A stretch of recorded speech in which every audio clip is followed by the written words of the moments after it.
Showbiz Tonight wants to know, what was Beyonce thinking? Joining me tonight from Hollywood, Leslie Marshall, host of the Leslie Marshall Radio Show, and with me in New York tonight, Marc Lamont Hill, who's a Columbia University professor. Marc, I got to tell you, I was really surprised by this. Gaddafi is known as a terror-backing dictator. I got to wonder what the heck was Beyonce thinking by agreeing to perform for his son at a party on New Year's Eve. Was this just a bad idea? Well, let's be honest here. Beyonce wasn't thinking anything, and Beyonce rarely thinks about anything when it comes to choosing which spot she goes to speak or to perform. What happens is her handlers usually make really good decisions about where she's going to perform. She has the best package image of anyone I've ever seen. So it seems to me that someone fell asleep at the wheel, or the money was so overwhelming. I hear it's $2 million that they said, screw our public image, we're just going to take the cash. Well, not like she needs it. Anyway, and it's really interesting, and we don't have any confirmation on that amount of money, but we do know, as you mentioned, celebrities, you know, they get paid lots of money to do private events all the time. They do it for politicians and corporations, heads of state. Leslie, what do you think? Should Beyonce have looked at this a little differently than any other gig? Oh, it's not just another party.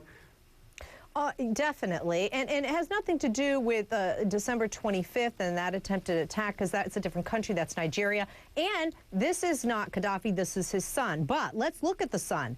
This is a guy that has been arrested for beating his servants, for beating his wife. We don't know what his politics are. I think it was a very poor choice, and regardless of the amount of money, you're right, AJ, she certainly doesn't need it. So I think it was a very, very poor choice because of who he is and, of course, who his father is. And like you said, heroes welcome for a guy that was responsible for how many hundreds of people who died over Lockerbie, Scotland with that Pan Am terrorist attack. Yeah, and obviously, you know, despite that this has nothing to do with what happened over the holidays, terrorism as a result is on everybody's mind, Mark. I'm just trying to picture how it went down, where even if it was a handler, not Beyonce herself, well, we have this offer, we have this offer, we have this offer. Oh, let's take the one for Gaddafi's son. I think it was the big bag of money on top of the middle offer that made it go through. I mean, again, people say they don't need the money, but even if Beyonce makes $100 million this year, $2 million is still a week's salary. I mean, that's a large sum of money, and quite frankly, her brand could take a hit and still keep going. She's not someone who's teetering on the edge. She's not Kanye West. She's not Rihanna. She's someone who's always been above the fray, and she can take this hit.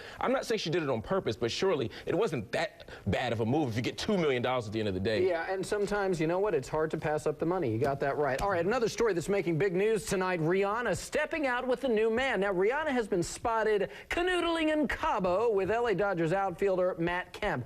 Leslie, I got to tell you, I think it's great seeing Rihanna's back out there. Maybe a positive sign that she's able to move on from all the drama that Brown brought to her life after he beat her. I have to tell you, AJ, I agree. It's a new year, time for a new man, and I think this is an improvement. And the violence and the beating and all that stuff aside, this guy is a fine-looking guy and a fine-looking athlete. So I think Rihanna is doing the right thing. I think it's a positive thing for her personally, possibly even professionally, with her image with young girls. New year, new man, and I think it's a great pick. Yeah, I think it's terrific. I agree with you that professionally, as well as for other young girls, because I think it sets a positive image. Okay, you go through the rough stuff, and in fact, you can move on. Leslie Marshall, Marc Lamont Hill, thanks for being